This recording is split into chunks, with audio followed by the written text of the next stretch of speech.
오늘 우리에게 주신 말씀은 로마서 12장입니다. 로마서 12장 1절부터 8절까지의 말씀입니다. 로마서 12장 1절부터 8절까지 말씀, 저와 여러분이 한 절씩 교독하겠습니다. 그러므로 형제들아, 내가 하나님의 모든 자비하심으로 너희를 권하노니 너희 몸을 하나님이 기뻐하시는 거룩한 산제물로 드리라. 이는 너희가 드릴 영적 예배니라. 너희는 이 세대를 본받지 말고 오직 마음을 새롭게 함으로 변화를 받아 하나님의 선하시고 기뻐하시고 온전하신 뜻이 무엇인지 분별하도록 하라. 내게 주신 은혜로 말미암아 너희 각 사람에게 말하노니 마땅히 생각할 그 이상의 생각을 품지 말고 오직 하나님께서 각 사람에게 나누어 주신 믿음의 분량대로 지혜롭게 생각하라. 우리가 한 몸에 많은 지체를 가졌으나 모든 지체가 같은 기능을 가진 것이 아니니 이와 같이 우리 많은 사람이 그리스도 안에서 한 몸이 되어 서로 지체가 되었느니라. 우리에게 주신 은혜대로 받은 은사가 각각 다르니 혹 예언이면 믿음의 분수대로, 혹 섬기는 일이면 섬기는 일로, 혹 가르치는 자면 가르치는 일로, 혹 위로하는 자면 위로하는 일로, 구제하는 자는 성실함으로, 다스리는 자는 부지런함으로, 긍휼을 베푸는 자는 즐거움으로 할 것이니라. 아멘. 할렐루야. 오늘도 우리 주님께서 여러분 각자에게 친히 말씀하시고 또 일하여 주시기를 간절히 기원합니다. 오늘은 로마서 12장 말씀 가지고 우리 교회에 대해서 좀 나누려고 합니다. 한번 따라 할까요? 아는 만큼 누리는 교회. 여러분 혹시 텔레비전이나 사진 이미지를 통해서 이 물고기 떼들이 거대한 떼를 지어서 수영하는 것을 혹시 보신 적이 있습니까? 야, 정말 그 푸른 바다에 표면에서 빛이 쫙 내려오는데 거기에 수많은 물고기 떼들이 보통 모이면 한 4, 5만 마리 정도 모인다고 합니다. 요만한 그 물고기들이 떼를 지어서 수영을 하는데요, 쫙 몰려가는 그 모습이 정말 신기하지 않아요? 어떻게 그렇게 하나가 되어서 수영을 할 수 있을까요? 야, 그냥 막 진짜 형태를 이루어가지고 수영을 하는데 더 신기한 건 얘들이 수영을 쫙 하다가 갑자기 방향을 확 틀면 동시에 모든 물고기들이 방향을 트는 거예요. 컴퓨터로 조작해도 그렇게 안 될 거예요. 얼마나 신기한지요. 그 장면을 보고 있노라면요, 가슴이 섬뜩해요. 와, 쟤들 안에는 도대체 어떤 신호가 있길래 저렇게. 그런데 그 자료에 보니까요, 그런 물고기 떼에는 대장이 없대요. 그게 더 신기하잖아요. 사실은 이 대장이 있어가지고 앞에서 신호를 탁, 무슨 소리를 내거나 신호를 탁 보내면 얘들이 갑자기 오른쪽으로 왼쪽으로, 그러면 왼쪽으로 쫙 돌아, 그럼 쫙 돌아. 이러면 이제 이해가 되는데 대장도 없대. 그냥 앞에 있는 애가 그냥 앞에 있는 거래요. 아무 이유 없이 앞에 있는 거래. 그리고 얘들이 지치면 뒤로 빠지면 또 딴 애가 앞에 간대요. 그런데 얘들이 떼를 이루어져 가는데, 야, 정말 대단하죠. 정말 신기한 것 같아요. 그래서 알아봤더니 얘들이 왜 그렇게 떼를 지어 다니느냐, 얘들이 그렇게 가면요 에너지가 좀 적게 든대요. 그러니까 앞에서 물살을 가르고, 물살을 가를 때가 사실 힘들잖아요. 그러니까 갈라놓은 내 물살 뒤로 뭔가가 따라오면 좀 쉽겠죠. 갈라놓은 뒤로 물고기들이 쫙 움직이니까 움직이기가 쉽대요. 에너지가 적게 든대요. 근데 진짜 이유는 뭐냐 하면, 얘들이 그 4, 5만 마리가 떼로 가는 진짜 이유는 뭐냐 하면 포식자들을 위협하기 위함이래요. 고래 같은 큰 물고기들이, 아니면 다른 뭐 상어 같은 물고기들이 나타나서 얘들을 잡아먹으려고 할 때 얘들이 큰 무리를 지어가면요, 물고기가 눈이 시력이 얼마인지 잘 모르겠어요. 우리 안과 선생님 안 계시는데 시력이 얼마인지 물고기는 시력이 좋지 않을 것 같아요. 물속에서 사니까 아마 제한되지 않을까 싶어요. 그러니까 물고기들이 바라보면 이 떼를 지어오면 앞에 큰 검은 그림자로 보인다는 거죠. 그래가지고 얘들이 자기가 잡아먹을 대상이 아니라 잡아먹힐 수 있는 대상으로 인식할 수 있다는 거예요. 그래가지고 큰 떼를 지어 다니면 이 큰 고기들이 잘 덤비질 않는다고 그래요. 그런데 재밌는 건요, 그 영상을 보다 보니까 고래가 큰 게 있는데 얘를 감싸고 같이 가는 떼들이 있더라고. 겁을 상실한 거죠. 겁을 잃어버려. 완전히 그래서 참 대단하다 하는 생각을 하면서 봤는데, 얘들이 그렇게 위협하기 위해서, 자기들을 보호하기 위해서, 보존하기 위해서 그렇게 떼를 지어 간다는 거죠. 그리고 또 이 생존하기 위해서 물이 속으로 들어간다는 거예요. 이 그룹 속에 자꾸 들어온다는 거예요. 그러다 보니까 이 많은 떼들이 모이게 되었다고 하는 거예요. 그런데 가만히 보니까 이 장면을 보다가 물고기만 그런 게 아니구나 하는 생각이 들었어요. 우리도 그렇구나, 인간도 그렇구나 하는 생각을 하게 되었습니다. 인간도 이 공동체에 들어가는 것을 그렇게 원해요. 공동체에서 빠졌다라는 생각이 들면 우리 안에는 굉장히 불안감이 있는 것 같아요. 그래서 사람들이요, 아파트를 사도요, 이 서울 아파트 이런 거 안 사고, 한 동 두 동 있는 거 안 사고, 어디를 가요? 대단지를 가요. 대자가 붙은데 사람들이 많이 사는데, 많은 사람이 선택한 것을 선택하려고요. 왜 그렇겠어요? 그게 안전할 것 같으니까. 많은 사람이 선택했으니까. 그래서 대단지에 들어간다는 거예요. 그리고요, 회사를 가도 어떤 기업 가겠어요? 대기업에 가려고. 그래야 내가 훨씬 더 안전하고 내가 인정받는 것 같으니까. 그래서 대자가 붙은 데를 간다는 거예요. 또 대자 붙은 게 뭐 있죠? 고등학교 졸업하고 우리 엄마들은요, 키워코 아이들이 공부하기 싫어하는데도 어디를 보내려고 그래요? 대학교를 보내려고. 그건 누구를 위로하기 위한 거예요? 부모를 위로한 거예요. 이 부모가 그래도 우리 아이가 이 그룹에서 빠지면 안 된다, 이런 마음들이 있다 보니까 대학교에 보내려고 한다는 거죠. 그게 인간의 속성, 인간의 기본적인 마음이라는 거예요. 남들보다 조금 다르게 살면 내가 이 세상에서 도태되는 것이 아닐까, 내가 이 사회 속에서 어울리지 못하는 것이 아닐까, 내가 이 사람들과 경쟁해서 지지 않을까, 이런 불안감들이 우리 안에 내재되어 있는 거죠. 그래서 공동체에 속하려고 그렇게 몸부림치며 들어가려고, 어디든 들어가려고, 그래서 만든 게 참 많잖아요. 우리나라는 특별히 이런 공동체가 참 많아요. 동창회, 또 동창회도 초등학교 동창회, 중학교 동창회, 고등학교 동창회, 대학교 동창회, 학원 동창회, 과외 동창회, 유치원 동창회, 이런 거 많죠. 향후회, 원후회, 전후회, 퇴직자 모임, 무슨 부모 모임. 우리 애 보니까 조동이라고 들어봤어요? 조리원 동기 모임이 있더라고. 조리원에 며칠 있다고? 2주 있는 조리원에 동기 모임이 있어. 그래가지고 그 사람들과 놀러 가고, 그 사람들과 이야기하고, 그래서 그 사람들과 단톡이 있어가지고 오늘 우리 애는 걸었다. 그러면 그 또 동기들이 또 뭐라고 그러겠어요? 우리 애는 못 걷는데, 이거 큰일 났다, 우리 애가 부족한 게 아니야, 모자라는 게 아니야, 걱정하고 염려하고. 오늘 우리 애가 이유식을 먹었다 그러면 다른 사람은 또 우리 애는 못 먹는데 어떡하지, 이런 불안하고 두려워하고. 그 속에 들어가서 계속해서 그런 걸 찾으려고 하는 거예요. 그 정체감을 찾으려고 하는 거죠. 존재감을 찾으려고 하는 거예요. 뭐든지 그룹 속에 들어가서 거기서 비교하고 서로 판단하면서, 우리 애가 제대로 가고 있구나, 우리가 좀 모자라구나, 우리가 좀 부족하구나, 우리는 잘하고 있구나, 여기에서 위로받고 또 도전하고 그러는 거야. 그게 인간의 우리의 모습이라는 거예요. 언제나 공동체에 속하려고 하는 거예요. 그렇다면 여러분, 교회 공동체는 왜 존재할까요? 교회 공동체도 우리가 세상에서 낙오된 자가 아니야, 여기 모인 사람들은 다 낙오된 사람이 아니야, 그런 이유 때문에 모인 것입니까? 여러분, 교회 공동체가 여기 있으면 에너지를 덜 쓰기 때문에, 외롭지 않기 때문에, 다른 사람들과 같이 유행에 따라서 그냥 나도 어떤 교회 공동체라도 속해봐야지, 그래야 젠틀맨이 되지 않을까, 그렇게 생각해서 나오신 겁니까? 그렇지 않죠. 우리는 그렇게 해서 나온 사람 없어요. 교회 공동체는 분명히 사회 공동체와는 다르다 하는 것입니다. 존재 이유가 다르다 하는 겁니다.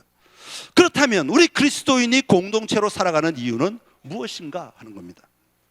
한마디로 요약하면 하나님 나라이기 때문이다. 하나님 나라는 공동체다 하는 겁니다. 여러분, 하나님은 공동체로 일하시는 하나님이심을 아십니까? 우리 하나님은 홀로 일하시는 하나님이 아니십니다. 성부, 성자, 성령 하나님이 함께 일하시면서 함께 기뻐하고 함께 즐거워하고 함께 나누고 함께 세워가며 함께 만들어 가시는 분이십니다. 그래서 우리 삼위일체 하나님은 공동체로 일하시는 하나님이십니다. 그리고 그 하나님께서 우리와 함께 공동체를 이루어 살아가시기 위해 인간을 만드시고 인간 속에 하나님의 형상을 불어넣어 주셨습니다. 왜 하나님의 형상을 불어넣으셨어요? 하나님의 마음을 알고 하나님의 뜻을 알고 하나님이 원하시는 것들을 우리도 함께 누리며 살아갈 수 있는 기반을 우리 안에 집어넣어 주셨다는 거죠. 우리로 하여금 하나님을 발견할 수 있는 기반들을 다 집어넣어 주신 것이죠. 그래서 우리와 함께 공동체의 삶을 살아가기를 원하시는 것이 하나님의 마음인 거죠. 그래서 우리를 만들어 주신 거예요. 그래서 우리와 함께 하시는 것이죠. 그런데 현실은 어떻습니까? 여러분, 공동체가 파괴된 소식들이 참 많이 들리지 않습니까? 여러분, 많은 분들이요 교회 와서 기쁨을 누리고 즐거워하고 감사하며 살아가려고 하지만 종종 저한테 들려오는 소식은 아이고 상처받았어요, 아이고 마음이 아파요, 아이고 이거 힘들어요, 아이고 저게 힘들어요, 아우 이 사람 속에 못 들어가겠어요, 아우 저 그룹에 못 들어가겠어요. 이런 얘기들이 참 많아요. 여러분, 왜 공동체가 파괴됩니까? 하나님은 하나님의 형상으로 우리에게 불어넣어 주시고 이 아름다운 하나님의 공동체, 하나님의 나라의 공동체를 누리라고 우리를 불러주셨는데 왜 우리는 여기서 아파하고 힘들어하고 불편하고 어려운 분들이 일어나느냐 하는 겁니다. 여러분, 그것은요 단 하나, 공동체를 파괴하는 요인은 다른 데 있지 않습니다. 죄 때문에 그렇습니다. 우리가 죄인이기 때문에 그렇다 하는 겁니다. 여러분, 죄로 말미암아 공동체는 무너지는 거죠. 하나님과 아담은 함께 그 아름다운 동산을 거닐었습니다. 그러나 사탄이 아담을 유혹할 때, 하와를 유혹할 때 그들 마음 안에 내가 하나님처럼 되리라, 하나님보다 더 높아질 수도 있구나, 하나님이 하시지 못한 일을 나는 할 수도 있구나, 그들 안에 하나님이 되려고 하는 미혹들이 일어나는 거죠. 그래서 그들은 죄를 짓게 되는 겁니다. 그 죄를 지은 아담의 삶은 어떻게 되었습니까? 하나님을 피하여 숨는 삶이 되었어요. 하나님으로부터 떠나는 삶이 되고 말았던 거죠. 관계가 깨어지고 만 것입니다. 그런 우리를 위해 예수님을 보내주시고 다시 우리가 하나님과의 관계를 회복하게 하시며 교회를 통해 그 공동체가 다시 누려지도록 우리를 부르신 것입니다. 여러분, 오늘 우리 교회가 공동체가, 이 교회 공동체가 이런 하나님의 계획 속에 있는 공동체임을 우리는 분명히 기억해야 합니다. 그리고 이 공동체가 무엇을 기반으로 해서 나아가야 하느냐, 어떤 모습으로 세워져야 하는가에 대해서 우리가 분명하게 인식하며 살아가지 않으면 우리는 세상의 공동체를 교회에다가 대입하여서 교회 공동체를 마치 똑같은 공동체로 만들어 가려고 할 때가 있다는 거예요. 여러분, 교회 공동체는 우리 주님이 세우신 공동체인 줄로 분명히 믿고, 여러분, 교회 안에서 우리 공동체 안에서 하나님이 세우신 기반이 무엇인가를 분명히 붙들고 잘 살아가는 우리 선창 공동체가 될 수 있기를 간절히 기원합니다. 자, 그럼 교회가 가지고 있는 중요한 특징, 다른 공동체, 다른 세상의 그룹들과 다른 것들이 뭐가 있는가? 첫 번째는 그리스도 안에 있다는 것입니다. 한번 따라합시다. 그리스도 안에 있습니다. 오늘 말씀 5절에 보면 이와 같이 우리 많은 사람이 그리스도 안에서 한 몸이 되었다, 그렇게 말씀하고 있습니다. 여러분, 우리가 교회 공동체라고 말할 때 교인들에게 주어진 가장 중요한 요소는 뭐냐 하면 우리 각자가 모두가 다 그리스도 안에 거하는 것이다 라고 말하고 있는 겁니다. 여러분, 교회가 세상의 여러 조직과 다른 근본적인 차이는 정치를 위해 모인 것도 아니고, 다른 어떤 유익을 위해 모인 것도 아니고, 다른 이익을 위해 모인 것도 아니고, 다른 지지를 받기 위해서 모인 것도 아니고, 내 힘을 키우기 위해 모인 것도 아니고, 오직 교회는 그리스도 안에 있는 사람들의 모임이다라는 것을 우리는 분명히 기억해야 합니다. 여러분, 그렇다면 그리스도 안에라는 말은 어떤 의미가 있을까요? 그리스도 안에라는 말은 단지 내가 교회라고 하는 공간 안에 들어와 있는 것을 말하는 것이 아니라, 장소적인 의미를 말하는 것이 아니라, 공간적인 의미를 말하는 것이 아니라 관계를 이야기합니다. 그래서 그리스도 안에라고 하면 내가 예수 그리스도와 함께 깊은 관계를 맺고 있다라는 것을 이야기하는 거죠. 바울은 이 관계를 머리와 몸의 관계로 설명하고 있는데요, 골로새서 1장 18절의 말씀을 같이 읽어보겠습니다. 그는 몸인 교회의 머리시라.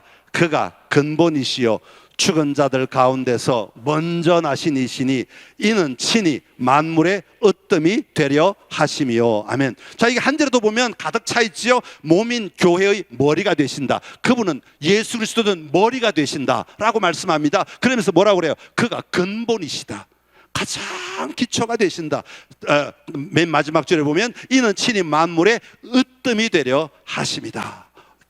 시작이 되기로 하십니다. 그렇게 말씀하고 있는 겁니다. 다시 말하면 예수 그리스도 안에서 우리는 모든 것이 시작되고 예수 그리스도 안에서 세워져야 하며 예수 그리스도 안에서 움직여야 하는 공동체가 교회 공동체다라고 말하고 있는 겁니다. 그러면서 예수님은 우리와 주님과의 관계를 포도나무에 비유하시죠. 요한복음 15장 4절의 말씀을 같이 읽어보겠습니다. 내 안에 거하라 나도 너희 안에 거하리라. 가지가 포도나무에 붙어있지 아니하면 스스로 열매를 맺을 수 없음 같이 너희도 내 안에 있지 아니하면 그러하리라. 아멘.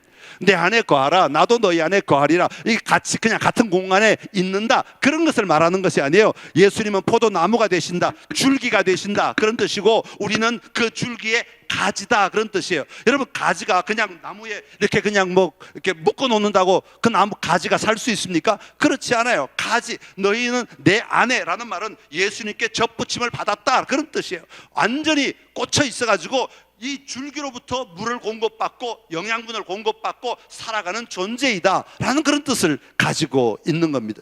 그러니까 예수님을 믿는다는 것은 예수님 안에 있는 것인데 예수님으로부터 영양분을 공급받고 예수님으로부터 생명을 공급받고 예수님으로부터 능력을 공급받고 살아가는 삶이어야 한다라는 것을 말하고 있습니다. 그러면서 조금 더 나아가서 요한복음 15장 6절 7절은 이렇게 말합니다. 시작. 사람이 내 안에 거하지 아니하면 가지처럼 밖에 버려져 마르나니 사람들이 그것을 모아다가 불에 던져 사르느니라. 너희가 내 안에 거하고 내 말이 너희 안에 거하면 무엇이든지 원하는 대로 구하라. 그리하면 이루리라. 아멘. 안에 거한다는 게 무슨 뜻이냐라는 것을 설명하고 있는 대목입니다. 우리가 예수님 안에 거하고 예수님이 우리 안에 거한다는 것은 무슨 뜻이냐? 예수님의 말이 우리 안에 거한다는 것이다. 예수님의 말씀이 우리 안에 거한다는 것이다 라는 것을 말하고 있는 겁니다. 주님의 말씀이 내 안에 거해야 됩니다. 주님의 말씀이 내 안에서 들려지는 것이죠. 주님의 말씀이 내 삶을 움직이는 원동력이 되고 내 삶의 기준이 되는 것이고 주님의 말씀이 내 삶을 이끌어 가야 하는 것입니다. 이것이 그리스도 안에서라는 말의 의미인 것입니다. 그러나 죄 가운데 살아가는 사람들은 끊임없이 주님의 말을 무시합니다. 우리가 알고 있는 말씀도 무시합니다. 믿으려고 하지 않고 적용하려고 하지 않고 그 대신에 주님의 말씀 대신에 누구의 말이 주장되겠습니까? 내 말이 주장되는 거죠. 내 말이 주장되고 내 생각이 주장되고 내 뜻대로 내 의지대로 내 힘대로 내 지식대로 살아가겠다고 몸부림치게 되는 것이죠. 성경에는 그리스도 안에 있는 삶을 표현하는 구절들이 참 많이 있습니다.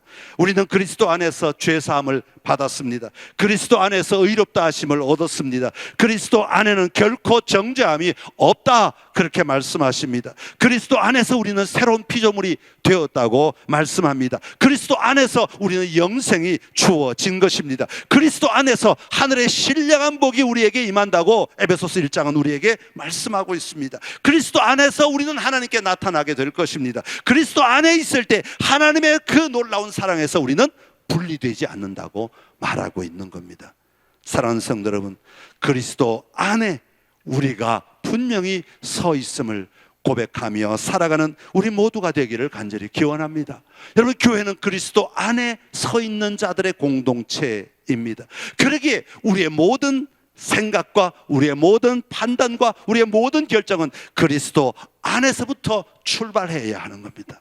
그러지 않으면 여러분, 교회 공동체는 흔들리게 되고 깨어지게 되고 엉뚱한 곳으로 흘러갈 수밖에 없습니다. 여러분, 교회 안에서뿐만 아니라 우리의 모든 삶의 자리에 그리스도 안에서 예수님을 누리며 의존하며 소통하며 살아가는 우리 선창의 모든 가족들이 되시기를 간절히 기원합니다.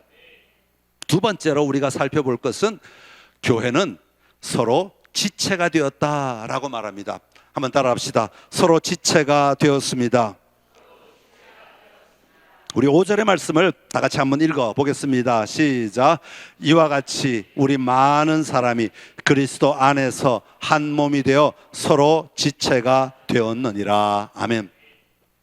이걸 도식어로 표현하면 우리 공동체의 머리는 예수 그리스도이시고 우리는 몸인데 이 몸은 서로 연결되어 있다 라는 것을 말하는 겁니다. 그러니까 이 연결된 각자도 그리스도에게 연결되어 있지만 동시에 우리 서로에게도 연결되어 있다라는 의미를 가지고 있습니다.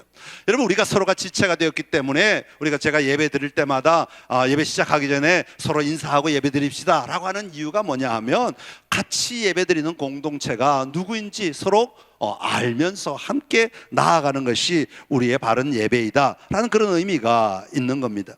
여러분, 우리는 다른 성도가 나와 전혀 상관없는 사람이 아닙니다. 여러분 옆에 있는 성도들이 나와 연결되어 있는 성도들이라는 것을 우리는 분명히 기억해야 합니다.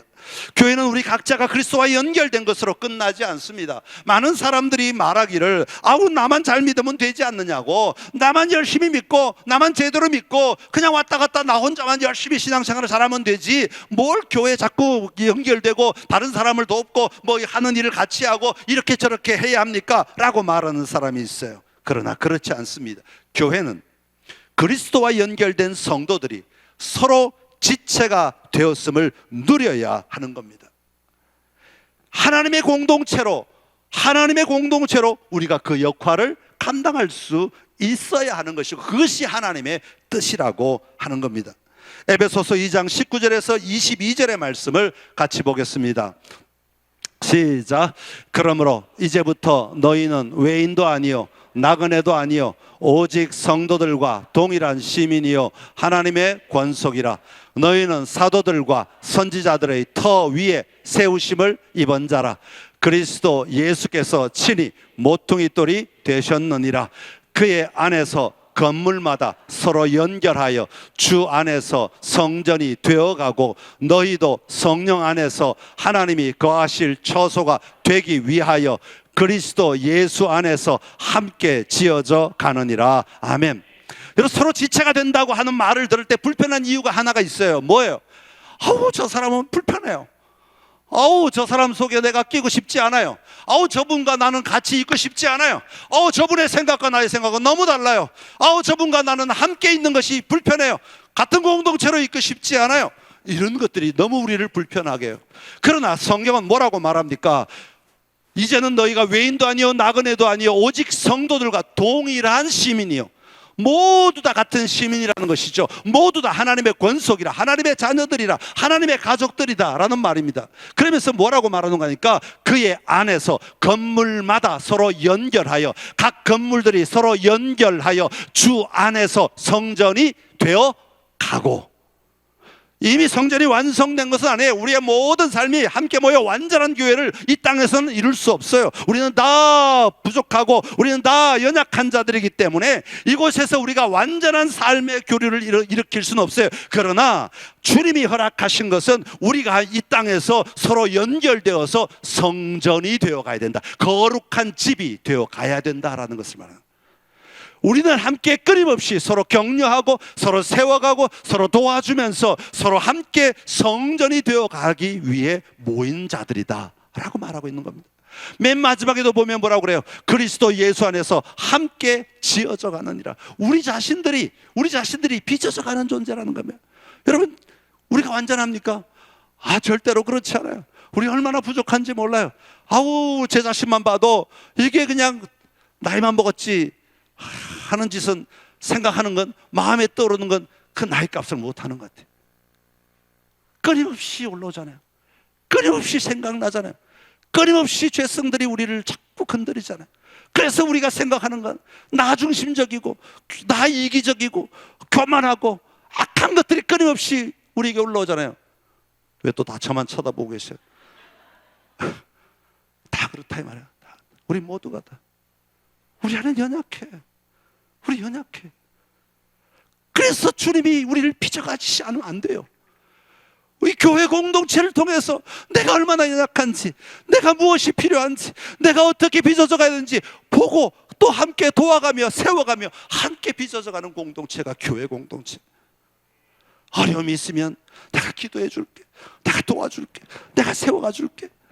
내가 필요하면 내가 이게 연약해, 나를 도와줘, 내 기도해줘, 부탁할 수 있고, 그리고 함께 그 기도와 그 서로 섬김을 통해서 함께 세워져 갈 수 있어야 하는 겁니다.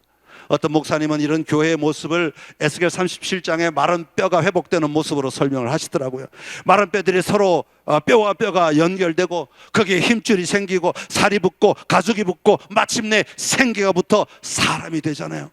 사람이 된 것으로 끝나지 않아요. 뭐라고 말합니까? 큰 군대가 되었더라 라고 말씀하시죠. 큰 군대가 되었더라. 여러분, 교회 공동체는 힘이 있어야 합니다. 뭐 세상을 싸울 힘 그런 거 말 아니에요. 다른 세상의 공동체와 비교해서 더 높은 그런 거 말하는 게 아닙니다. 마귀와 대적하여 싸울 수 있는 그런 군대가 되어야 하는 겁니다. 교회 성도들이 함께 모여 기도할 때 우리에게 다가오는 수많은 죄의 유혹들을 이겨낼 수 있는 힘을 얻고 용기를 얻고 서로 격려하고 세워감으로 말미암아 세상을 이길 수 있는 힘을 얻어야 되는 거예요. 군대가 되어야 하는 거죠. 여러분, 우리 교회 공동체가 그런 공동체가 되기를 간절히 기원합니다. 여러분, 마치 죽은 공동체처럼 힘도 없고 서로 아무런 관계도 없고 서로 그냥 앉았다가 그냥 뒤통수나 보다가 돌아가는 그런 공동체가 된다면 여러분, 힘이 없어요. 하나님의 생기가 들어와야 돼. 성령이 임하셔야 돼. 그리고 우리는 다시 살아나 하나님의 용사들이 되어야 합니다. 그럴 때 세상을 이길 수 있게 되고 세상과 담대하게 하나님의 나라를, 세상을 바꿀 수 있는 힘이 일어나게 되는 것입니다. 선창교회가 그렇게 날마다 전진하는, 오늘 완전한 교회는 아무 데도 없습니다. 이 땅의 교회는, 지상의 교회는 절대로 완전하지 않습니다. 우리가 그곳을 향하여 빚어져 가는 겁니다. 여러분, 우리 교회가 그렇게 날마다 도전하는 교회가 되기를 간절히 기원합니다. 마지막으로, 교회는 하나님의 은혜로 움직이는 곳이어야 합니다. 한번 따라합시다. 하나님의 은혜입니다. 여러분, 교회 안에서 일어나는 모든 사역, 모든 삶을 지탱하는 힘, 함께 공동체가 되는 힘은 다른 데 있지 않습니다. 하나님의 은혜입니다. 근데 여기서 우리는 은혜를 좀 먼저 이해를 해야 합니다. 우리가 흔히 알고 있는 은혜는 어떤 것을 은혜라고 말하냐 하면, 내가 뭔가를 하다가 좀 부족해, 힘이 좀 부족하거나 뭐가 좀 부족해, 돈이 부족하거나 상황이 부족해, 근데 갑자기 뭔가가 이루어졌어. 그럼 우리는 다 뭐라고 그래? 하나님의 은혜입니다. 그래요. 물론 그것도 은혜라고 말할 수는 있는 그런 상황이긴 하지만, 성경이 궁극적으로 말하는 은혜, 우리 하나님의 은혜라고 할 때, 주님의 은혜라고 할 때는 그 정도를 가지고 은혜라고 말하지 않습니다. 은혜는요, 하나님의 자유롭고 주권적인 사역으로, 하나님이 스스로 일하시는 사역으로, 그러니까 우리에게 조건으로 걸려가지고 하는, 하나님 내가 이거 할 테니까 하나님 은혜 주세요, 이렇게 해서 움직이는 사역이 아니라 하나님의 자발적이고 하나님의 주권적인 사역으로, 우리가 아무 자격이 없는데도, 내가 도저히 그것을 누릴 자격이 없는데도 우리 힘으로 할 수 없는 일을 우리를 위해 능력을 발휘하시는 것을 은혜라고 말합니다. 은혜는 자격 없는 자에게 베풀어 주시는 하나님의 호의라고 표현하는 겁니다. 여러분, 창세전부터 하나님은 우리를 알고 계신다고 말씀하세요. 여러분, 하나님이 여러분을 선택하셨다고 말씀하세요. 이게 은혜입니다.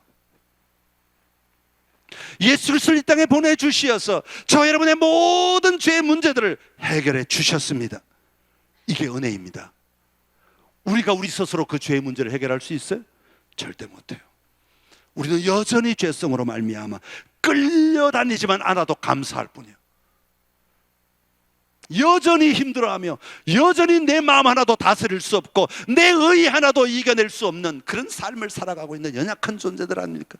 그런데 그런 우리를 예수 그리스도 자신의 독생자를 보내주셔서 우리를 살려주신 것, 우리를 자녀 삼아주신 것, 그게 은혜요. 우리를 너는 이제 의로운 자야, 아직도 부족한데, 아니야 너는 의로운 자야, 그러니 의로운 자답게 살아봐.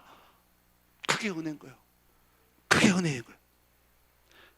앞으로 우리를 하여금 영원한 삶을 누리게 하시는 것, 약속하시는 것, 그게 은혜인 것입니다.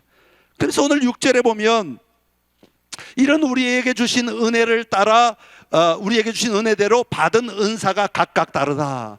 은사를 주신 것도 은혜라는 거죠. 내가 오늘 나 되게 하시는 것도 은혜인 것이죠. 여러분, 하나님은 여러분을 선택하시고 여러분에게 다양한 은사들을 부어 주셨습니다. 그러기에 우리는 그 받은 은혜대로 우리의 삶을 하나님 앞에 드리며 살아갈 수 있는 자가 되어야 하는 것입니다. 하나님의 은혜를 받고 누릴 때 우리는 하나님을 존중할 수 있습니다. 하나님을 인정하고 그 하나님을 섬기며 엎드릴 수 있다는 말입니다. 그럴 때 우리에게 부어주신 은사는 하나님의 은혜가 되는 겁니다. 나를 사랑하시기에, 나를 하나님의 자녀로 인정하시기에 선물을 부어주신 것, 그 선물이 나에게 있음을 알고 그것이 나에게 주신 선물인 줄로 알고 그것을 기쁨으로 누리며 살아갈 때, 사용할 때 우리는 하나님의 은혜를 누리며 살아갈 수 있게 되는 것입니다. 여러분, 교회의 기반은 그리스도 안에 있어야 합니다. 우리 모든 성도는 그리스도와의 분명한 관계 속에 들어가 있어야 합니다. 그리고 교회는 단지 나와 하나님과의 관계, 나와 주님과의 관계가 아니라, 관계일 뿐 아니라 우리는 지체가 하나 되었음을 우리 끊임없이 도전하며 나아가야 합니다. 서로 연결되어 있는 지체임을 우리는 인식하며 살아가야 합니다. 그리고 더 나아가 모든 것이 하나님의 은혜로 부어졌음을 우리는 인정하고 나를 드릴 수 있어야 합니다. 나를 사용할 수 있어야 하는 것입니다. 오늘 우리 선창교회가 이 교회가 무엇인지를 분명히 알고 이 교회 안에서 다시 한번 담대하게 믿음의 삶을 살아내며 하나님의 공동체를 회복하는 은혜가 우리 안에 있기를 간절히 기원합니다. 기도하겠습니다. 참 좋으신 우리 하나님 아버지, 은혜를 감사합니다. 이 땅에 수많은 공동체가 있지만 특별히 선창교회, 이 공동체를 우리에게 허락하여 주셔서 감사합니다. 아버지, 공동체를 살아가는 우리 안에 분명한 기반이 세워지게 하여 주옵소서. 그리스도 안에 있게 하여 주옵시고 우리 모두가 다 서로 지체가 되었음을 인정하고 함께 세워져가는 아름다운 성전 되게 하여 주옵소서. 아버지, 내 삶의 모든 것을 부어주신 하나님의 은혜를 우리가 기억하며 나에게 주신 것을 가지고 잘 사용하여 하나님의 나라를 세워가는, 하나님의 나라의 공동체를 회복해 나가는 우리가 되게 하여 주옵소서. 그럴 때 이 공동체를 통해 하나님은 위대한 일을 하실 줄로 믿습니다. 주님께서 사용하시는 아름다운 공동체가 되게 하여 주옵소서. 예수님의 이름으로 기도드리옵나이다. 아멘.